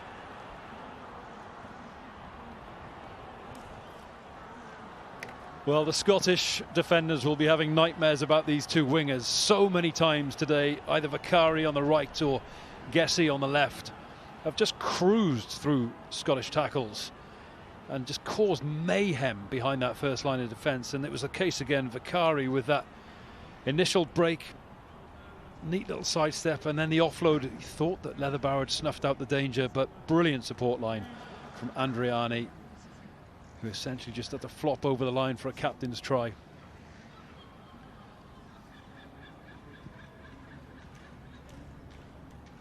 So Leo Marin looking to add the extras. Again, this one hugging the touchline. And it will slide just to the right of the uprights. And if it weren't for 4 missed kicks now from Marin, the Italians would be clean out of sight. They pretty much are as things stand. I mean, what do you do now, Rob, if you're a Scottish player? Well, I think you have to try and eradicate the missed tackles, as you say, Ross. That's been the thing that's crippling them. 20 missed tackles, probably 10 of which have been on each winger, the way they've gone. So go back to get the ball and keep hold of it, run hard and support each other, because at the moment they're getting turned over for fun. There's Archie Smeaton, the tip-on pass. Christian Townsend trying to impose himself on this game. But again, such aggressive defence from the Italians, whether it's their front rowers, their back rowers, or their three-quarters, all flying up out of the line and making Scotland panic, forcing errors. It's a decent run from Michael Gray. Gets the ball to deck, and Smeaton has stepped up as a carrier in this half. Much more conspicuous, the big blind side from Cambridge University. And now here's Cameron Scott. But again, directionless really from the Scots. Finlay Callaghan gets the ball behind the gain line and is hit behind the gain line. An insult to injury. They're pinged again for holding on. He's strong on his position, contesting the ball. The referee's doing a bit more coaching at the breakdown, which is great. And his communication's been very clear throughout it all. But the one thing you cannot do against a very aggressive pressing defence is try and play so deep out the back to static runners. The Scottish seem to do it time and time again. It means that all of your supporting players are in front of you. So the aggressive Italian defence pushes through. Net result, turnover. I was about to see. Push back, all your defenders going forward, your attackers conversely in front of you. And as you see, 4 Scottish players trying to run back round on a J line to get there. They can't. Penalised. So simple for this Italian defence. And a little bit bereft of ideas from the Scottish. You've got to feel for Finlay Callaghan. He's had so little opportunity with ball in hand today, and when he does get the ball in his hand, as you say, Rob, he is standing so far from a standing start behind the gain line, and he's swallowed up by a bunch of aggressive Italian defenders. A substitution for the Italians. Number 24 comes onto the field, Fabrizio Boschetti. Time is off. And he replaces set the gap. Time is still off. The big lock forward, Giacomo Ferrari, and the try scorer, Ion Nekulai, is off as well. So, new man at the tight head for Italy. And again, they're going to try and get this rolling ball moving, but that's well defended initially from the Scots. Got underneath that one, but away. Tommaso Di Bartolomeo is at the back, and now they get it inching forward in the right direction. Being told to use it now is Albanese. Second time he's been told to use it, so he'll have to be careful here. Goes down the blind side for a snipe, and he's over. Albanese over from a blind side snipe. Scotland caught napping. Everyone thought the charge was going to come through the middle, and the scrum half, like all good scrum halves, just finding a slither of space. Well, he certainly did snake his way around that one, Ross. That was a brilliant poacher's try. Look at the people committed. Because they're going forward, the Scottish players have to get back round and up. At no point are they looking up to see where the gap is. Redpath too transfixed on that breakdown without thinking about the 2-on-1. You can see Albanese looking. Because of that danger, Redpath calls someone. He falls for the dummy. There's your metre gap. That's all he needs. And it's another score for this Italian team that continue to impress here at Cardiff Arms Park.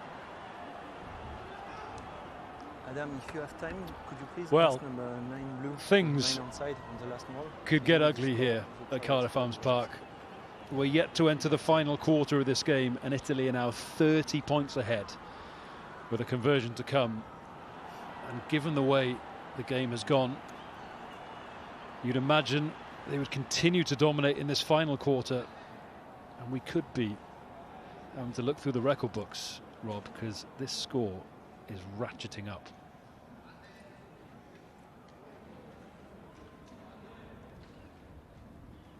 So similarly wide out to his last attempt, but as a right-footed kicker, he'll find this one a little bit easier as he looks to curl this one round. Oh, and that one actually hits the post and bounces through. So with the assistance of the posts, Marin kicks the conversion to take Italy into a 35-3 lead. 5 tries. Thank you. And Scotland all at sea as they make another substitution. They're bringing on Ollie Frostick from Ealing Trailfinders. Number 7 is off. 7 blue. Okay. Time is on.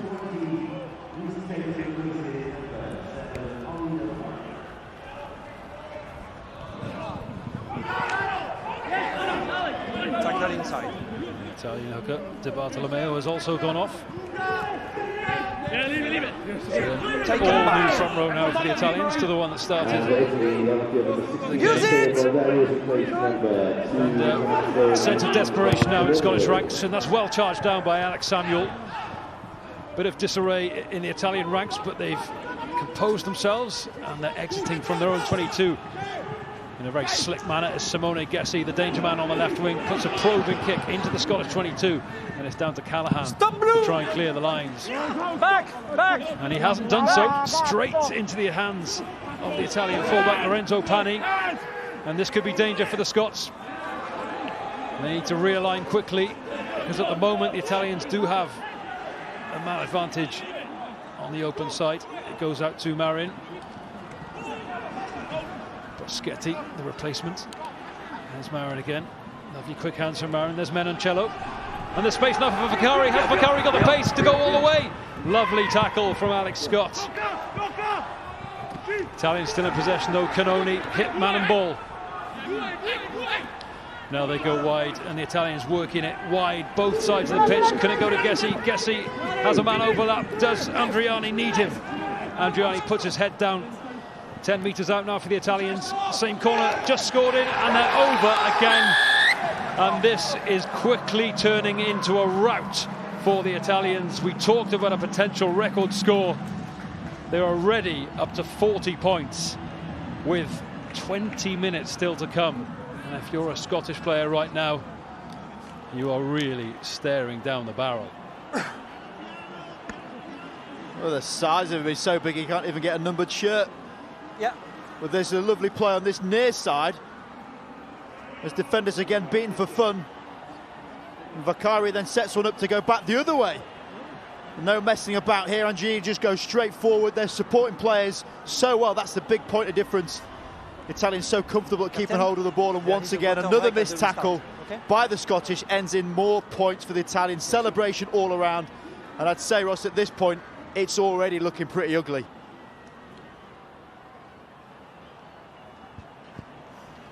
Yeah, what at half-time looked grim, 23 points to 3 at the 60-minute mark, looks incredibly bleak.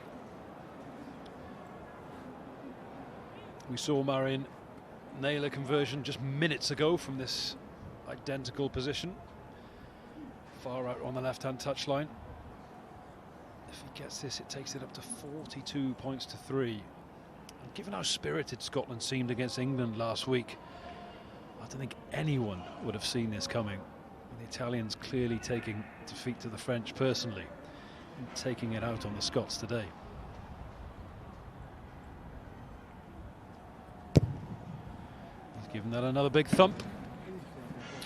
But not successful on this occasion. Time off, water break.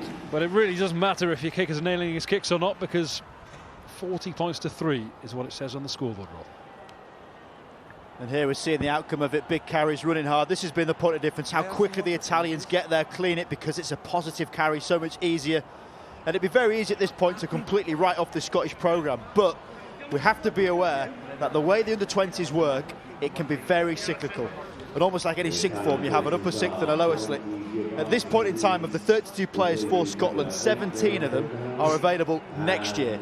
Whilst that's not an excuse, this is very much an educational programme, and these players will be learning so much. What is a little bit unfortunate is that it's the coaches talking rather than the players, because what you want to see from these young, inexperienced players is them trying to understand what's going wrong internally and then trying to fix it. So another water break here, another opportunity, as Rob says, for the Scots to try and regroup, to try and get some messages on, to try and stem this Italian tide, because things are looking very ugly. This is quite a lesson to be learned for these young Scots. They wouldn't have experienced a defeat on this scale before in their young careers. And what often marks the character of a player is how they respond to adversity, how they respond to defeat. Time is on. I wonder if that's the question his old man will be asking him later on as well, Townsend. Yeah, I imagine he's got his laptop open somewhere in South Africa, in Johannesburg. And Gregor Townsend, as a proud Scotsman and a proud father, won't be too happy about what he's witnessing here today. Stop, White! Stop! 20! Stop! So around 18 minutes then for the Scots to try and restore some pride. That's a fiendish bouncing ball for Gourlay to try and clear up. Stop, Blue! And that return kick is kept in field. 6! And it falls into the grateful arms of Leonardo Marin, who finds Vicari. And Vicari, as we know, can find space in a phone booth. He's safely brought to ground on that occasion, but the Italians really do have a sting in their tails right now. There's Menoncello, just checks and runs back inside, offloads to Pani. They've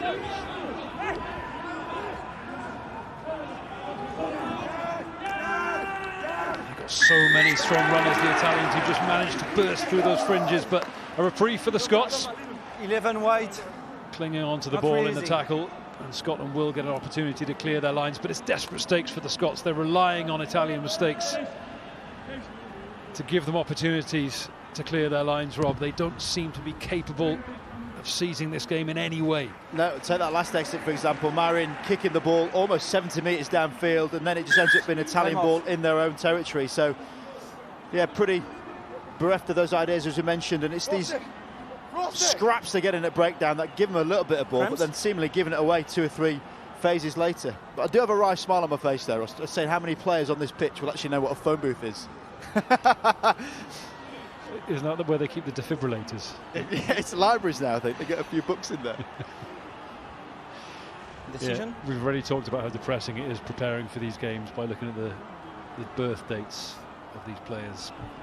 I still find it remarkable that someone born in the noughties can be a grown adult. Wonder what landlines are. When you and I were rocking to Pearl Jam, Rob, these guys didn't exist.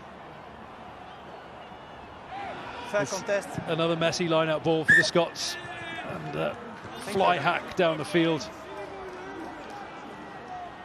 But it will be a scrum to the Scots, so they will have an opportunity now within the Italian half, and that's been something we've said very rarely this afternoon. So on the line-out, because many people have been wondering why it's gone so wrong, we say wrong, they've lost 5 line-outs.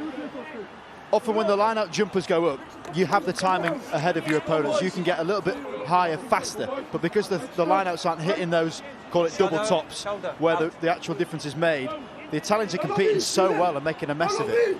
I think that's something they'll be working on a lot in the next 6 days. The hotel car park will be getting some serious hammer.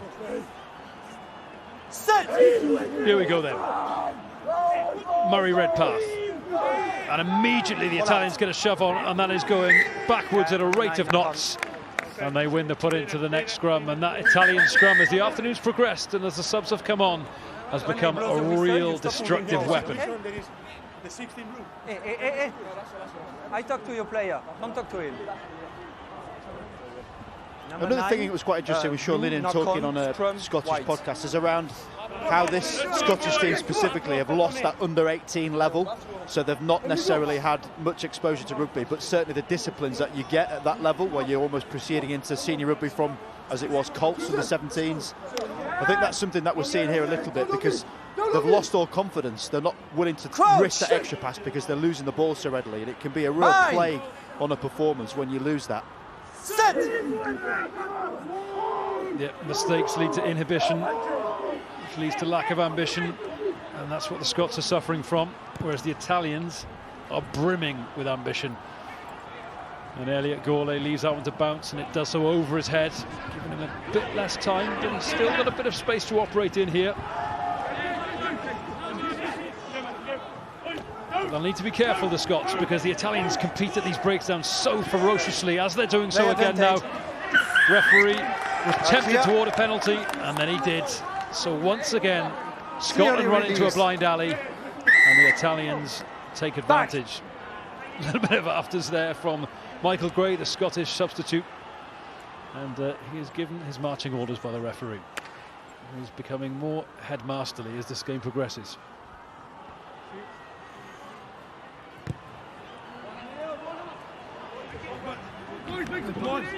Okay. It's been a masterclass. Number 10 and Kicks out of 12 hand. white, please, off. Certainly for Marin, he's got an absolute banger of a boot. But this has been the moral of the story. When it comes down to competition, and that edge and that will, it's just been Italians in every single facet, be it line-out, scrum, breakdown, carries, offloads. Time on. Cast down at the stats screen, and everything is in favour of the Italians. So Tanegi is on at fly half. Leonardo Marin, very much job done for the young man. Phenomenal control display at fly half. And can they pile more misery on the Scots? Not this time. Oh, you're not releasing and you're moving forward. So one of those more pedantic rugby laws, but the Scots won't mind. Christian Townsend gets to clear the Scottish lines after what looked like another threatening Italian position. Speeton managing to get over the top. It was actually Rizzoli trying to do the old squeeze ball, which is very difficult to execute with a player on top of you.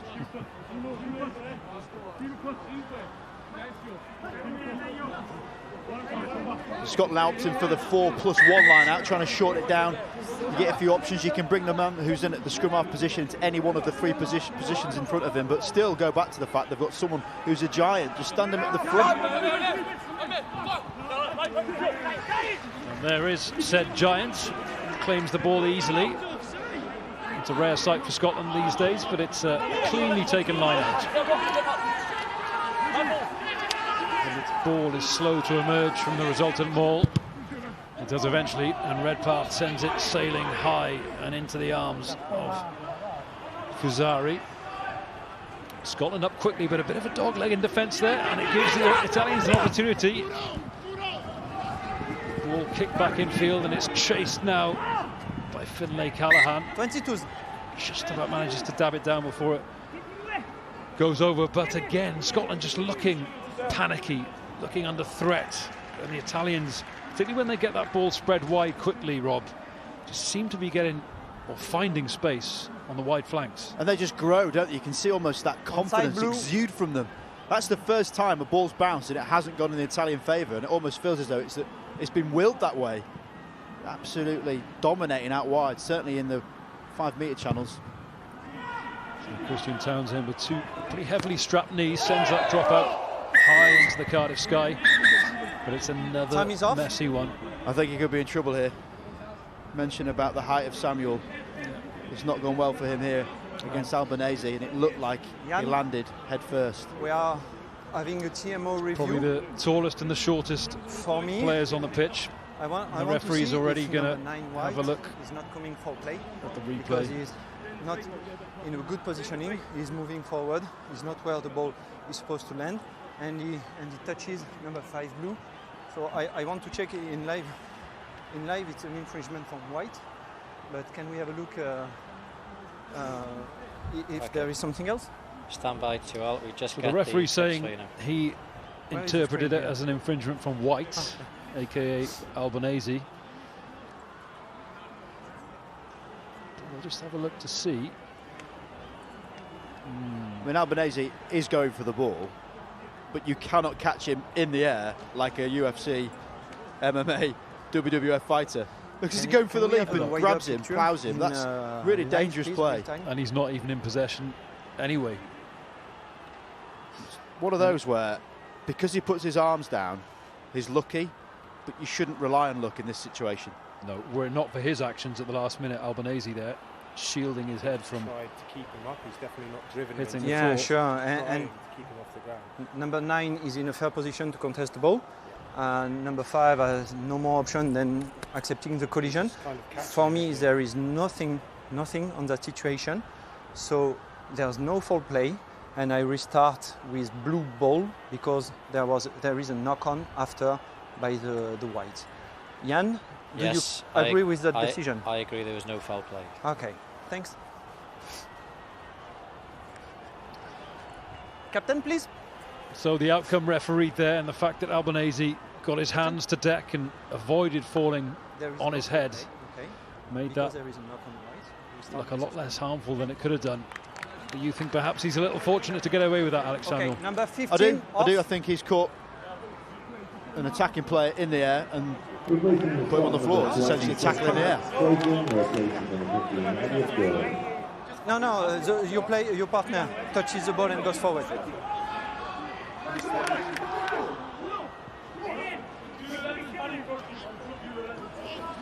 Elliot Gourlay scored a try against Ireland in round one. That already seems like a long time ago. He was playing 12 that day. He leaves the field. He's dealt with most of the high balls that's come his way admirably today, but his role has been pretty much a defensive one, particularly in the second half. Early engage, tight head. Early engage from the Italian tight head, so Scotland take an opportunity, and Ben Muncaster, who's had precious few of those charging runs today, finally gets one and runs into the heart of the Italian defence. Scottish attack nearly undone by another unforced error, but once again the Italian defence suffocating the Scots, knocking them over behind the gain line, stealing possession on the deck and clearing to touch. And it's just, you talked about the spirit at half-time, Rob, the spirit being shown, the attitude, the desire, the hunger from these Italians is what's keeping the Scots permanently on the back foot. Well, that and the fact that I don't think Scotland are really committing well at the breakdown. So when you've got a team who are coming up aggressively, they're going to have that momentum into it. Consistently throughout this whole game, Scotland have put in only one or two clearers to try and secure the ball. And it's just not a contest. The Italians are mopping it up. So Townsend with a variety, just chipping that ball over the top, but the chasers weren't there. And it's dealt with harmlessly by Simone Gessi. Albanese, bullocking run from Mohamed Hassa, the replacement tight head, and it's there on a plate again for Albanese. Knock on from Italian. Scotland, will they have a chance now to launch a counter? Archie Smeaton just loses his footing on the 3G turf here at the Arms Park, and again it's blind alleys for the Scots. No advantage, so they will get the penalty. But Scotland just looking bereft of ideas in attack, Rob. Whenever they get the ball, there doesn't seem to be much in the way of imagination or creativity. It's the first time in 70 minutes that Scottish supporters' heart rates have gone up a little bit because of excitement. And the way that Muncaster ran with the ball, it had intent. He was on also that put the pressure on here, that forced the error. But at why, you've got to ask the question why it's 70 minutes when we're seeing that. It needs to be from the start of the game. I'm on that side. You have to have intent. You have to match this ferocity coming at you. And again, go back to the set piece, hasn't been great either, but when it comes to those moments of parity, those 50-50 chances, it's a landslide to Italy at the moment. Crouch! Bind! Murray Redpath to feed this scrum. And again the Italians start pushing it backwards against the head. It's a real mess for the Scots, and it's a penalty for the Italians. And we saw the stat there, the Scots have won 10 scrums on their own put-in, but what it didn't say was that many of those they've had to deal with under pressure going backwards, and that one they could not deal with, not driving straight. The Italians getting an immediate shove on, and they're rewarded with another penalty. I think the forwards coach should be focusing on that one rather than the line-out statistics. Looking very much as a positive side of it. You can win 10 scrums, lose one, but 5 line-outs won, 5 line-outs lost.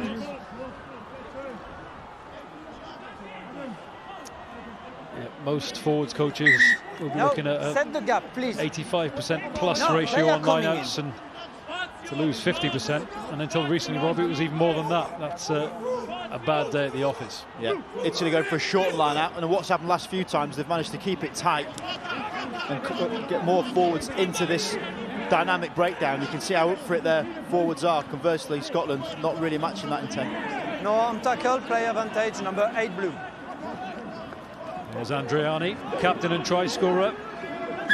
Physical presence in that Italian back row. 8, no and the penalties piling up against the Scots now. Absolutely piling up. You'd feel it'd be a lot more than what it actually is. So showing that Scotland have conceded 11, Italy have conceded 10. It certainly feels, watching this, that you'd think it was almost double the amount to Italy than Scotland.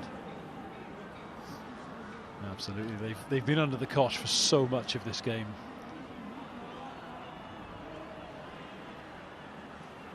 And as you say, 11 penalties seems quite mild, considering the way momentum has swung so decisively in Italy's favour.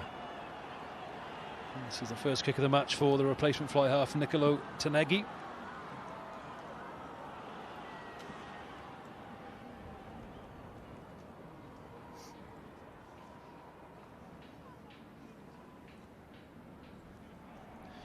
And it shows that they really just want to turn the screws and nail this coffin shut, the Italians, because they are 37 points clear.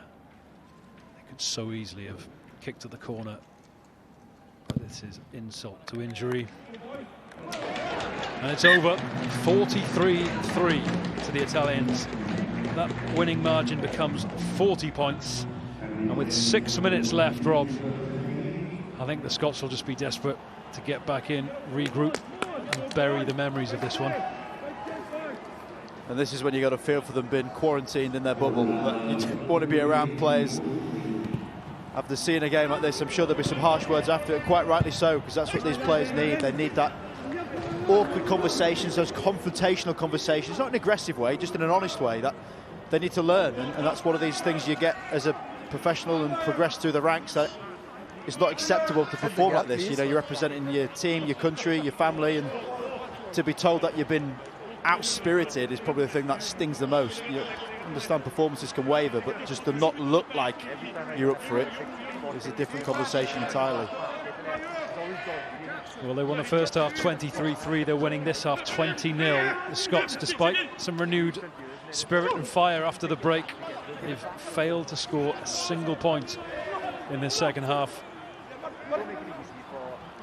And anything they do score now will be scant consolation, as Cameron Scott finds a slither of space to go through. But once again, the Italians have snaffled possession. They've been doing it on the deck. They've been ripping possession from players' arms.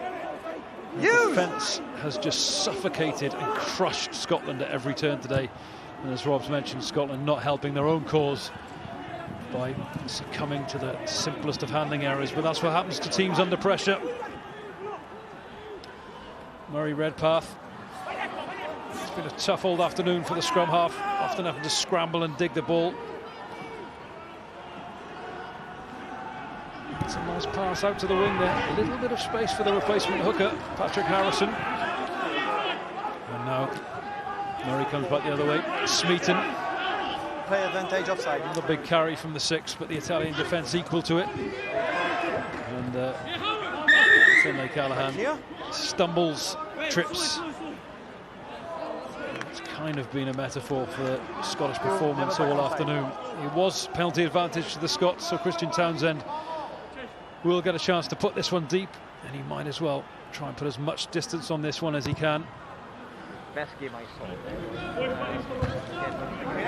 It would be slightly ironic if they did finish with a driving maul from a line-out that was successful, because it's really not been the story this half. But you see again the distance that the Italians are putting every time that the Scottish are trying to create something. They're getting put back, and it's a really aggressive defensive line. Still 76 minutes into this game, that is winning that game line battle.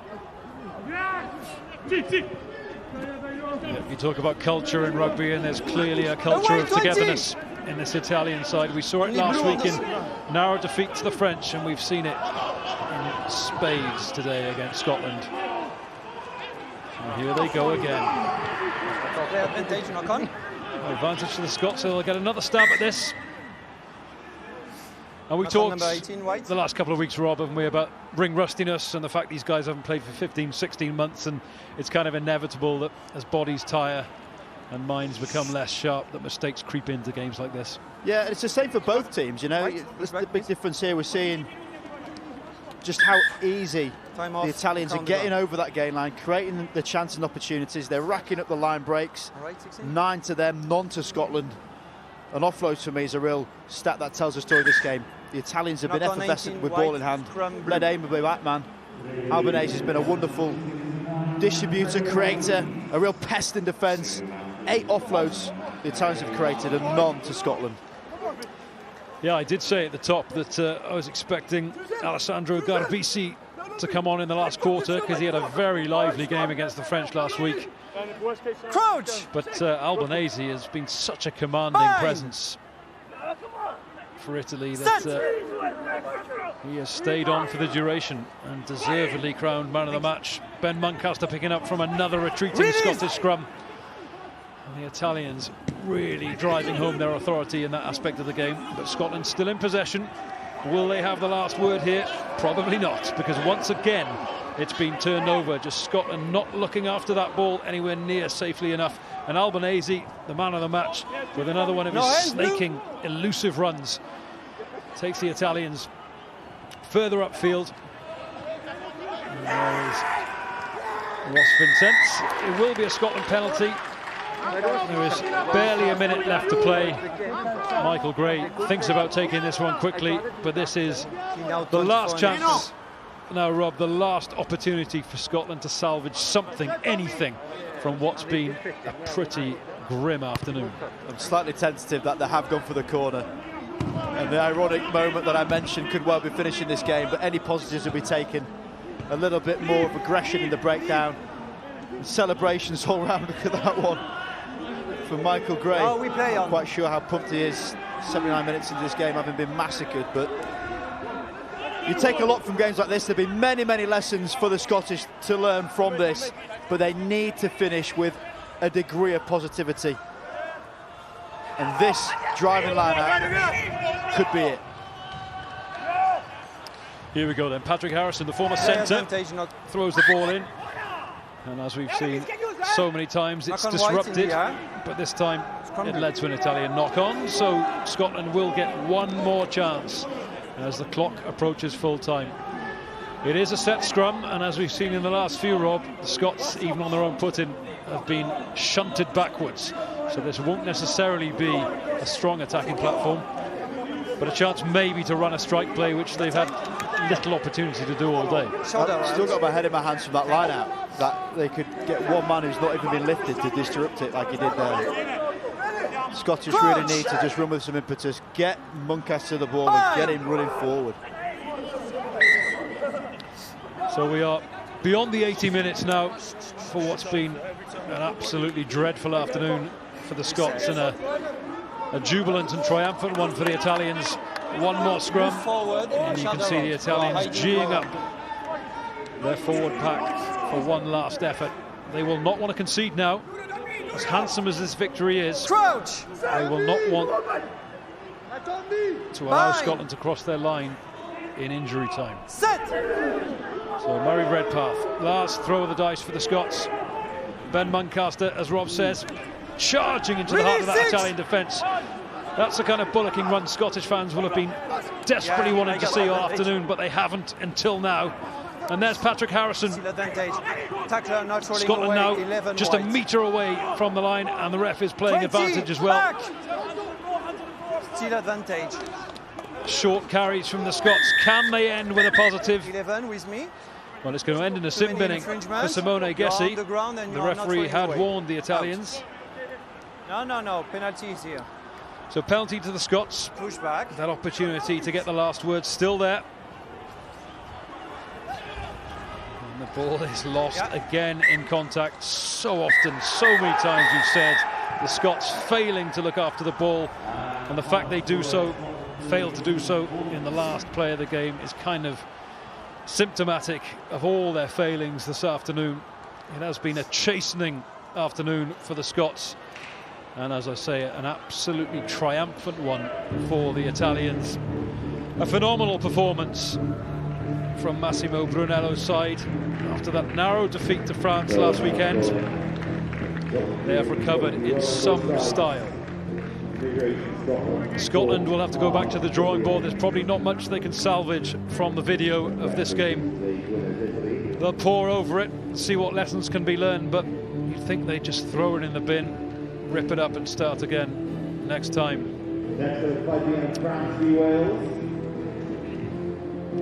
So Italians absolutely delighted here in Cardiff. You can see those expressions of delight etched all over their faces, utter dismay and despair for their opponents today. Third defeat in a row for Scotland, the third game where they haven't managed to salvage a point. They are rock bottom of this Six Nations Championship, 0 points to their name. But the Italians, who still have England and Ireland to come, will be enormously uplifted by their performance today.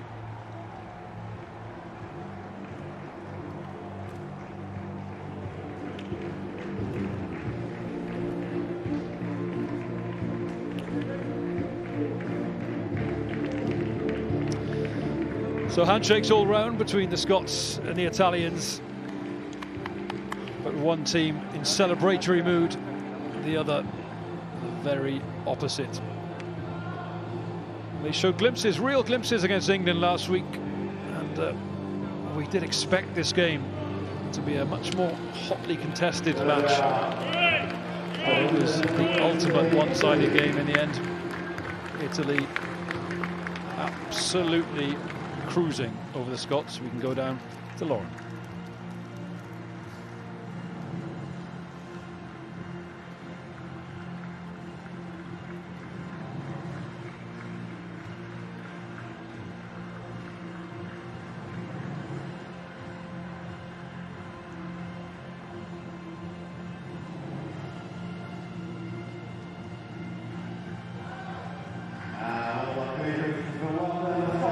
Six tries in total, 3 tries in 30 minutes. You're playing with a lot of ambition in attack. Is that the identity you want to create for this Italian side? Yeah, our focus was the defense.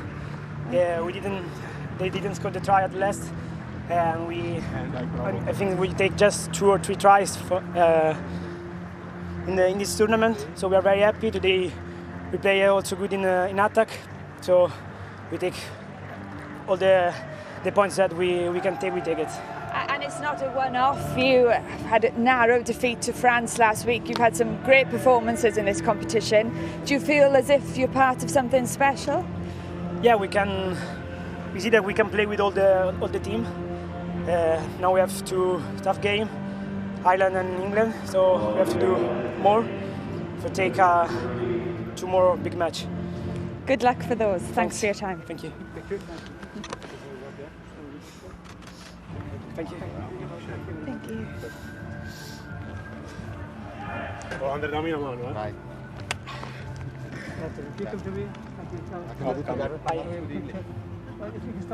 Ok. Stai.